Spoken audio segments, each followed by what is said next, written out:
दोस्तों मैं अमन कौशिक और आने वाला महीना यानी कि मार्च एक तरीके से मार्च मैडनेस है। हमारे पास इतनी सारी फाइट्स हैं बेल्ट के लिए और इतनी सारी इंटरेस्टिंग फाइट्स हैं कि अगर आप ये महीना मिस कर गए तो बहुत पछताएंगे।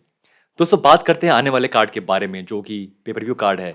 वो है UFC 259। इसी कार्ड के अंदर हमारे पास तीन फाइट हैं जो कि हैं बेल्ट के लिए।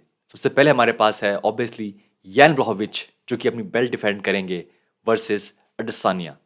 हमारे पास है अमांडा न्यूनेस वुमेन गोट वो अपनी बेल्ट डिफेंड करेंगी अगेंस्ट मेगन एंडरसन।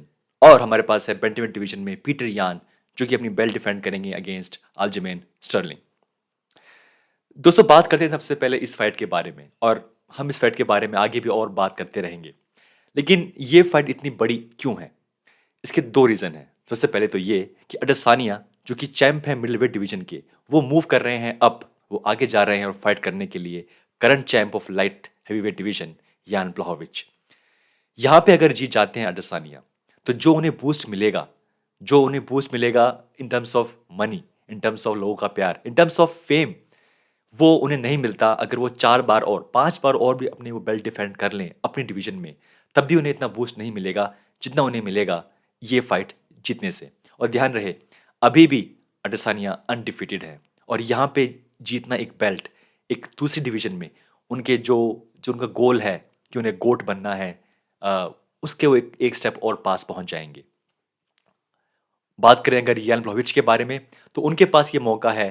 अगर वो हरा पाए अडसानिया को तो वो पहले फाइटर बन जाएंगे जिसने हराया है अडसानिया को। ध्यान रहे ये वही वेट डिवीजन है, लाइट हेवीवेट डिवीजन, जिसमें जॉन जोन्स चैंप थे।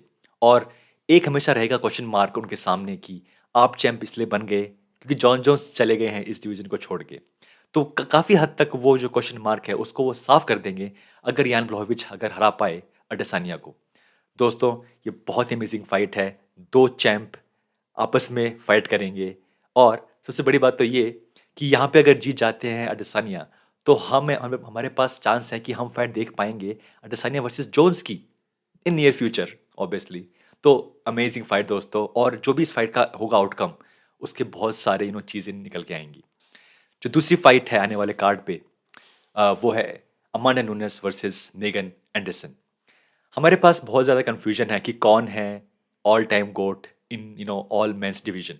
लेकिन इस केस में यानी कि वुमेन्स केस में कोई कन्फ्यूजन नहीं है, कोई कंट्रोवर्सी नहीं है। अगर आज भी हम डिबेट कराएं कि कौन है गोट हमारी मेंस मेंस की डिवीजन में तो अभी भी लोग नहीं मानेंगे कि कौन है, अभी भी लोग फाइट करेंगे नहीं ये नहीं है। लेकिन यहाँ पे कोई कन्फ्यूजन नहीं है, कोई कंट्रोवर्सी नहीं है। सब लोग जानते हैं और मानते हैं कि वुमेन्स ऑल डिवीजन की जो ऑल टाइम गोट हैं वो हैं अमांडा नुनेस। हरा चुकी हैं रोंडा को, हरा चुकी हैं होम्स को, हरा चुकी हैं क्रिस साइबोर्ग को। उनके पास ऐसे ऐसे नाम हैं कि हम बहुत लकी हैं कि हम उन्हें अभी भी देख रहे हैं परफॉर्म करते हुए हमारे सामने, क्योंकि उनके पास कुछ बचा नहीं है प्रूव करने के लिए। तो दोस्तों इसीलिए मैं इस फाइट के लिए बहुत एक्साइटेड हूँ।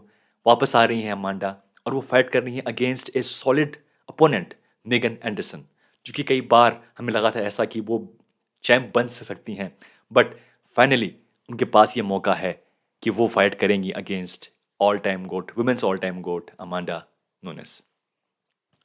तो जो जो तीसरी फाइट हमारे पास है दोस्तों वो है पीटर यान वर्सेस अल्जेमेन स्टर्लिंग। पीटर यान को वो अभी भी वो लोग नहीं मान रहे हैं, वो प्यार नहीं मिल रहा है, वो फेम नहीं मिल रहा है, क्योंकि वो अभी भी चैंप बने हैं, वो भी एक ऐसी डिवीजन में जिसको बहुत कम लोग जिस पे ध्यान देते हैं। लेकिन ध्यान रहे पीटर यान की जो स्किल्स हैं, जो कि बॉक्सिंग है, वो इतनी टॉप नॉच है कि अगर वो फाइटर हैं जो कि लग रहा है कि यस वो बहुत टाइम तक चैंप बने रह सकते हैं। दोस्तों हम यहाँ पे देख सकते हैं कि ऐसा फाइटर जो कि आने वाले कई साल तक चैंप बन के रह सकता है। और उनके जो अपोनेंट है अल्जेमिन वो अपने आप में एक बहुत ही अमेजिंग फाइटर हैं। उनकी जो कुछ लास्ट जो उनकी फाइट्स हैं अगर देखें तो लगता है कि ये परफेक्ट फाइट है। दोस्तों पीटर यान का ये शायद पहला डिफेंस होगा अपनी बेल्ट का, बट दोस्तों ये अपने आप में बहुत ही अमेजिंग फाइट है। एल्जेमिन स्टर्लिंग एक बहुत ही अमेजिंग फाइटर हैं। दोस्तों इस फाइट के लिए मैं बहुत एक्साइटेड हूँ। अगर दोस्तों बात करें जो नेक्स्ट कार्ड है जो कि होगा इसी महीने, वो है UFC 260 मियोचिच वर्सेस नंगानो। और ऑब्वियसली हमारे पास टॉप पे है स्टीपे मियोचिच अपनी बेल्ट डिफेंड करेंगे फिर से एक बार अगेंस्ट फ्रांसिस अंगानो। और उसी कार्ड पे हमारे पास फाइट है अलेक्जेंडर वोल्कानोव्स्की अपनी बेल्ट डिफेंड करेंगे अगेंस्ट ब्रायन टीसीटी और टेगा। दोस्तों सबसे पहले बात करते हैं इस फाइट के बारे में, क्योंकि ये एक रीमैच है। पहले भी वो फाइट कर चुके हैं, पहले भी स्टीपे उनको हरा चुके हैं, लेकिन ये एक अलग तरीके के फाइटर हैं। उस टाइम पे स्टीपे का जो जो फाइट आईक्यू है वो इतना ज़बरदस्त है, वो इतने शार्प हैं कि उन्हें पता है कैसे मुझे कहाँ पे चेंज करना है अपना गेम प्लान। और जिस तरीके से उन्होंने हैंडल किया फ्रांसिस की पावर को पहली फाइट में, बहुत लोग उनसे सरप्राइज़ थे। और यहाँ पे क्या फिर से ऐसा वो कुछ कर पाएँगे कि वो फिर से हरा पाएँगे एक ऐसे फाइटर को जो कि शायद इतनी ज़्यादा पावर से पंच थ्रो करते हैं कि आई फ़ील कि अगर एक पंच अगर वो टच कर जाए, तो कोई भी फाइटर KO हो सकता है। लेकिन स्टीफन ने वो पंच को सहा, हालाँकि वो ढंग से वो लैंड नहीं किया था, बट उन्होंने उनके साथ 5 राउंड स्पेंड किए हैं।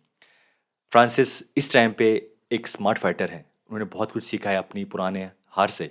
तो दोस्तों अपने आप में ये बहुत ही अमेज़िंग फाइट होने वाली है। हेवीवेट डिवीज़न में इससे अच्छी फाइट इस टाइम पे नहीं हो सकती। जो दोस्तों जो दूसरी फाइट है इसी कार्ड पे, वो है ऑब्वियसली फेदरवेट डिवीज़न में चैंपियन अलेक्जेंडर वोल्कानोव्स्की अपनी बेल्ट डिफेंड करेंगे अगेंस्ट ओर्टेगा। अलेक्जेंडर के पास एक क्रिटिसिज्म है, ये है कि जो उनकी लास्ट फाइट थी वो बहुत ही कंट्रोवर्शियल थी, क्योंकि बहुत लोग मानते हैं, इसमें मैं भी शामिल हूँ, कि मैक्स होलोवे वो फाइट जीत गए थे। उनके लिए एक तरीके से ये एक मौका है कि वह यहाँ पे वो इतना अच्छा परफॉर्म करें, फिनिश करें ओर्टेगा को और दिखाएं कि वो कितने अच्छे फाइटर हैं। पर ये कहना बहुत ही आसान होगा और करना बहुत मुश्किल, क्योंकि ओर्टेगा बहुत ही टफ है। जो उनकी लास्ट फाइट थी अगेंस्ट कोरियन ज़ॉम्बी, जो उन्हें परफॉर्म किया, एक तरीके से दिखाया कि वो पहले से भी बेटर फाइटर बन गए हैं। उससे पहले जब वो उन्होंने फाइट की थी अगेंस्ट मैक्स होलोवे, जो कि बहुत ही अमेजिंग फाइट थी। उसके बाद उन्होंने गैप लिया, उनके पास बहुत सारी चीज़ें थी, इश्यूज़ थी, ही वाज़ इंजर्ड, और उसके आने के बाद ऐसा लगा ही नहीं कि उन्होंने उन्होंने इतना बड़ा गैप लिया भी है। दोस्तों ये शायद अब तक का टफेस्ट चैलेंज होगा, खासकर ओर्टेगा के लिए। और एलिस के पास ये मौका है कि वो दिखाएँ कि वो डेफ़िनेटली एक चैम्प हैं। क्योंकि हमारे पास अभी भी वो क्वेश्चन मार्क है कि क्या मैक्स होलोवे अगर अगर लड़ें थर्ड टाइम तो कौन इनमें से जीत पाएगा? पर दोस्तों एनीवे, इसके अलावा भी हमारे पास बहुत सारी फाइट्स हैं आने वाले महीने में। हमारे पास है, वापस आ रहे हैं एक लंबे गैप के बाद, इस्लाम माखाचेव जो फाइट करेंगे अगेंस्ट ड्रू डोबर। बहुत सारे फैन्स वेट कर रहे थे कब वापस आएँगे इस्लाम। फाइनली वापस आ रहे हैं वो, और हम उन्हें एक बार फिर से देखेंगे कैसे वो फाइटर हैं, क्या वो रियली चैंप बन सकते हैं? क्योंकि बहुत सारे लोग मान रहे हैं कि आने वाले टाइम में इस्लाम माखाचेव चैंप ज़रूर बनेंगे। हमारे पास है, वापस आ रहे हैं फिर से एक बार, शॉन ओमैली। शॉन ओमैली एक इंटरेस्टिंग कैरेक्टर हैं। हालाँकि वो लास्ट फाइट हार गए थे और थोड़ी-सी एक वो अजीब फाइट थी। वो आई थिंक खुद ही वो उनके एंकल है वो इंजर्ड हो गया था, और वो खुद नहीं मानते कि वो फाइट वो हारे हैं, जो कि अपने आप में बहुत ही इंटरेस्टिंग बात है। बट शॉन ओमैली का जो माइंड है वो इतना स्ट्रॉन्ग है, वो बहुत ही साफ़ हैं कि उन्हें क्या करना है, वो बहुत ही साफ़ है कि वो क्या चाहते हैं। और आई थिंक जो लोग मान के चल रहे हैं कि ये बंदा एक दिन चैंप बनेगा, यहाँ पे उनके लिए फाइट जीतना बहुत ही ज़रूरी होगा versus a very tough opponent Almeida. दोस्तों शॉन ओमैली एक बहुत ही पॉपुलर फाइटर हैं, और यहाँ पे उन्हें ये बात प्रूव करनी होगी फिर से कि वो जो हाइप है उनके नाम के आसपास उन्हें वो डिज़र्व करते हैं। और जो तीसरी एक जो फाइट है जो इसके अलावा, वो है, वापस आ रहे हैं डोमिनिक क्रूज़, एंड वो फाइट करेंगे versus Casey Kenney. Dominick cruise अब अपने टाइम पे चल रहे हैं, अपनी लाइफ पे, कि उनके लिए कुछ ख़ास बचा नहीं है। वो चैंप थे, वो हार गए थे, वो वापस गए, फिर से आए, फिर से उन्होंने बेल्ट जीती, और आई थिंक इस टाइम पे वो खेल रहे हैं कि एक एक तरीके से अपना एंड करें अपने इस बड़े और शानदार जो उनका फाइटिंग रहा है ये करियर पूरा।